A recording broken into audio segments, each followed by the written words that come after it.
Welcome to HardScript. Help me reach 5,000 subscribers. Support the video with a like and leave your thoughts in the comments. She said it like she was testing me. Calm voice, steady eyes. No intimacy until I feel ready. 9 years of marriage, and she turned our bedroom into a waiting room. I didn't argue. I didn't plead. I just said, then don't expect me to stay ready either. My name's Aaron Blake, 42. I own a small logistics company out of Denver. I've never been dramatic. I fix problems, I don't chase them. But that night, sitting on the edge of our bed while she scrolled through her phone like I wasn't even there, I realized the problem wasn't new. It had been building for months, quietly, like a leak behind a wall. At first, it was small things. Late-night phone calls that ended when I walked in. Work trips that didn't match the calendar.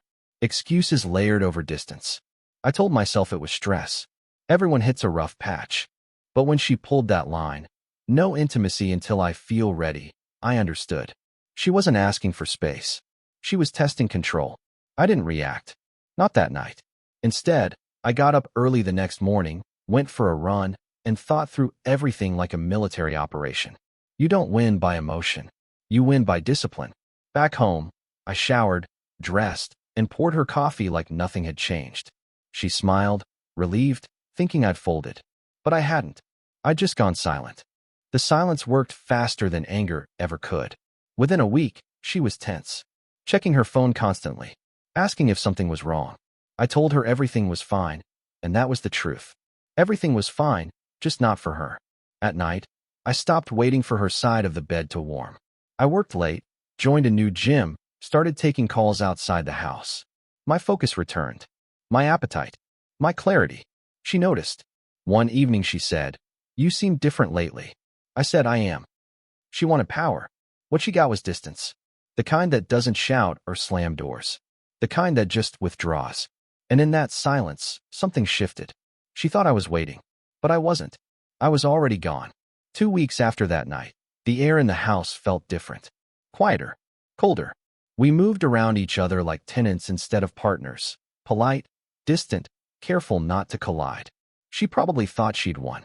That withholding affection meant control. But what she didn't realize was that men like me don't beg for attention. We adapt. Her name's Melissa, 38.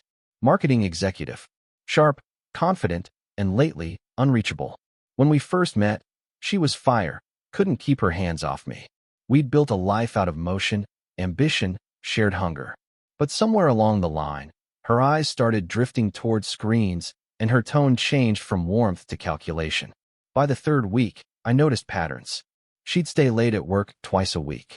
Always Tuesdays and Thursdays. Different perfume on those days. Something floral she never wore for me.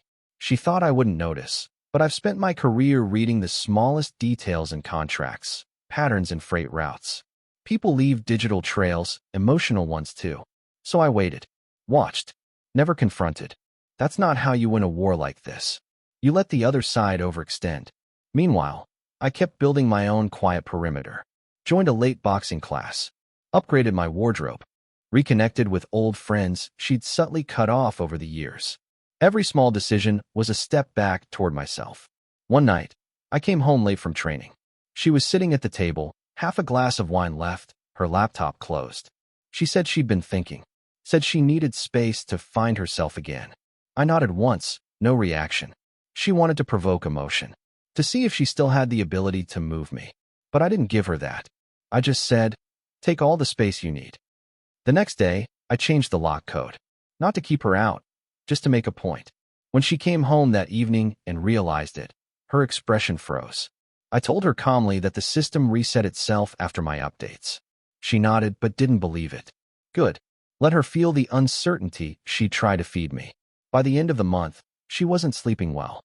I could tell from the dark circles, from the way she'd glance at me like I was a stranger she didn't quite understand anymore. And that's exactly what I wanted. By the next month, the tension had shifted from quiet to heavy. You could feel it in the walls, in the way her footsteps slowed before entering a room where I was. She'd wanted control. Now she had isolation.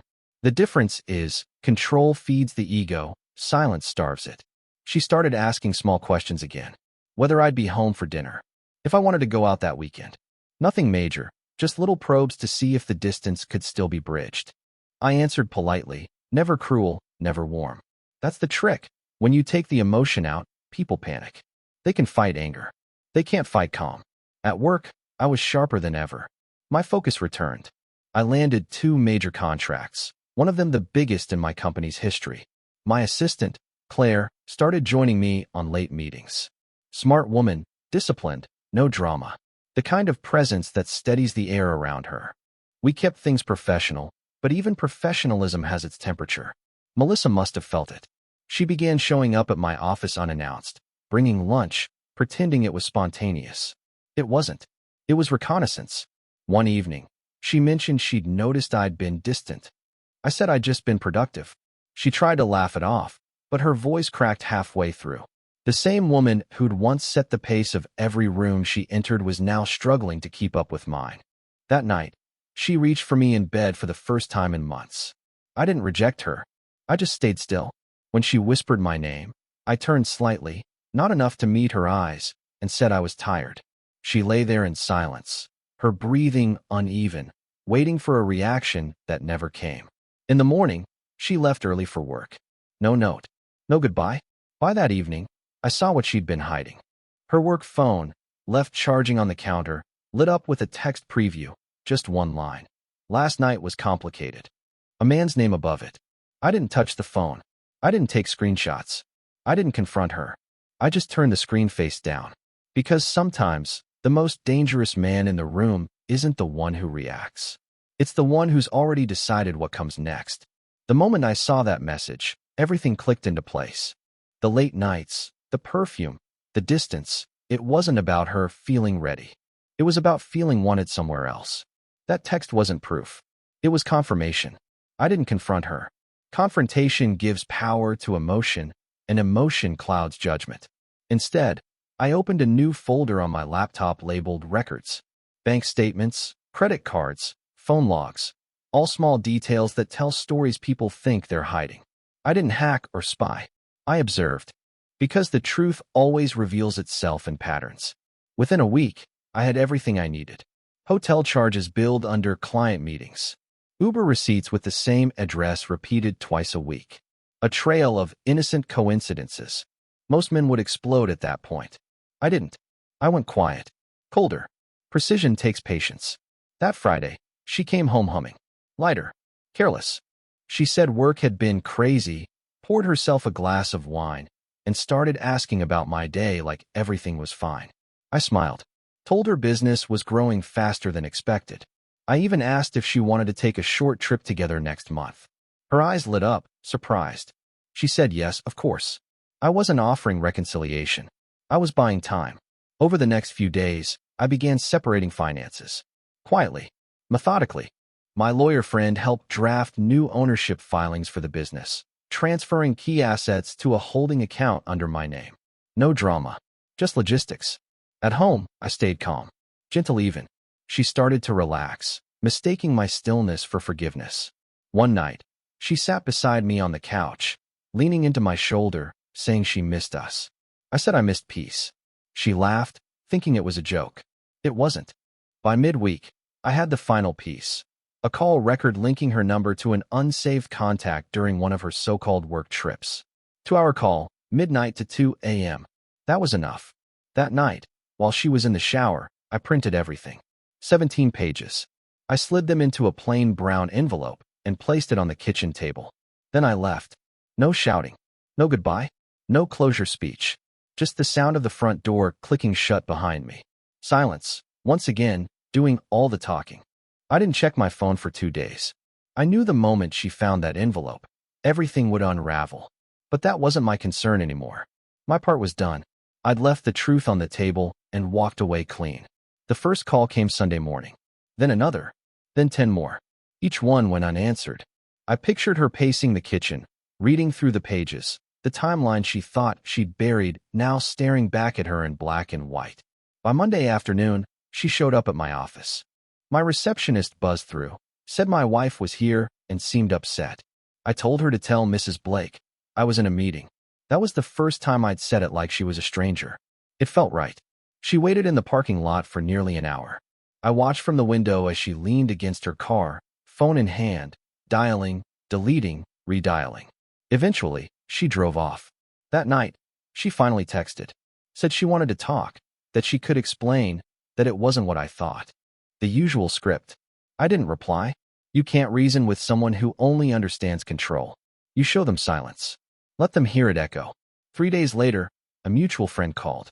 Said Melissa had taken some time off work. Told her boss she was dealing with personal matters.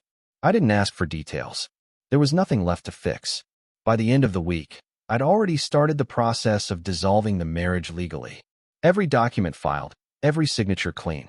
No emotion, just execution. But here's the thing about silence. It doesn't just cut the person you leave. It reshapes you too. I started noticing peace in places I'd forgotten existed. The sound of a morning run. The way coffee tastes when you're not rushing out the door to arguments. The steady rhythm of control returning. She tried again once more, late one night. Called from a blocked number. I answered this time. Her voice was small. She said she hadn't slept, that the house felt cold without me. I told her quietly, it's not the house that's cold. Then I hung up. That was the last time I heard her voice. The papers were finalized 3 months later. No court battle, no dramatic scenes. Just signatures and silence. She didn't contest anything. Maybe guilt took her voice. Or maybe she finally realized I wasn't coming back to the argument she'd built. I moved into a smaller apartment downtown. Clean space, no memories. Just glass, concrete, and light. It was strange at first, sleeping alone, cooking for one, but the absence stopped feeling empty after a while. It felt earned. Melissa's name came up less and less. Friends stopped asking. Family stayed quiet. I could tell who had heard the story by how they spoke to me, softly, like I was supposed to still be wounded. But I wasn't. I'd already done my bleeding long before the truth surfaced. One afternoon, I saw her car outside my building. Same make, same plates. She sat there for a while, engine running, windows up. I watched from my balcony, hidden by the glare. She never got out. Just stared ahead, gripping the wheel like she was bracing for something that wasn't coming. After 10 minutes, she drove off. That night, I found a letter slipped under my door. No name, but the handwriting was hers. She said she missed the way our home used to feel. Said the man she thought she wanted turned out to be nothing. Said she'd made a mistake and that she didn't recognize herself anymore.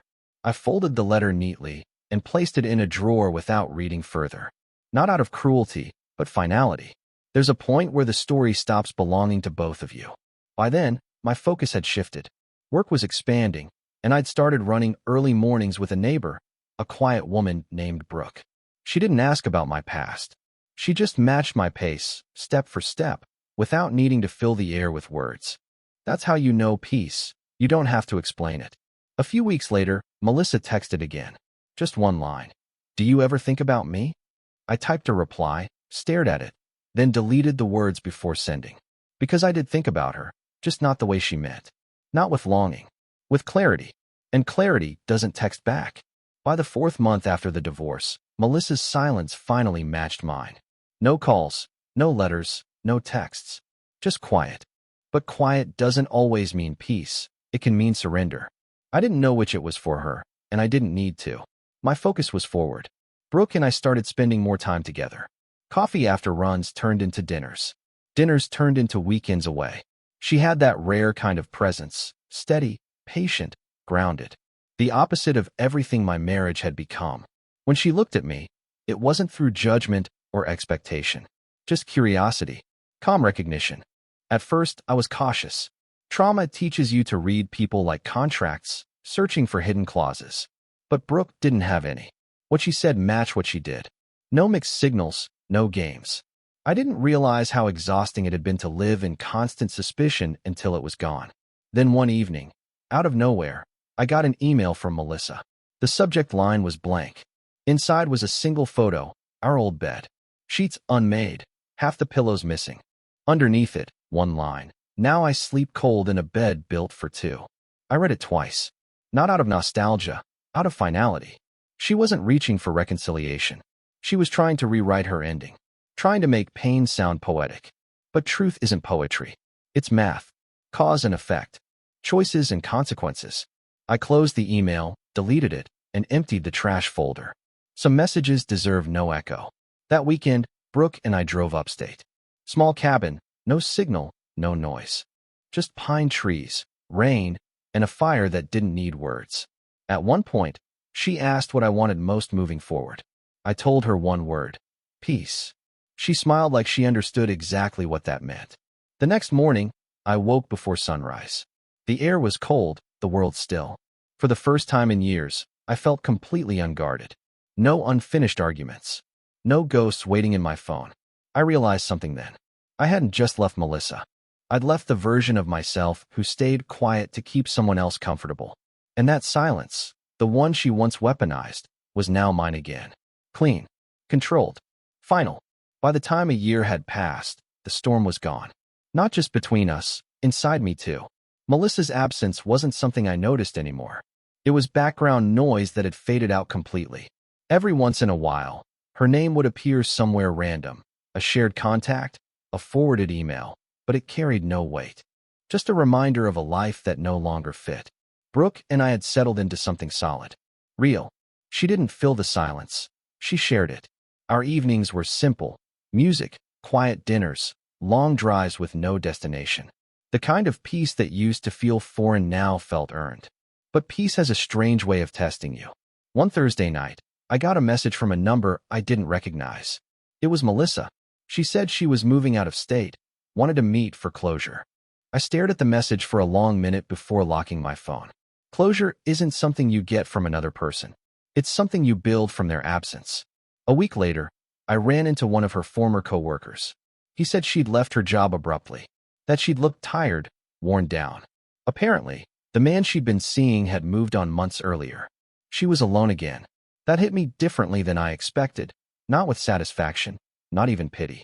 Just a quiet understanding of how cycles repeat when you don't learn from them. That night, I sat by the window watching rain slide down the glass. Brooke was asleep in the other room, her breathing steady, her presence grounding.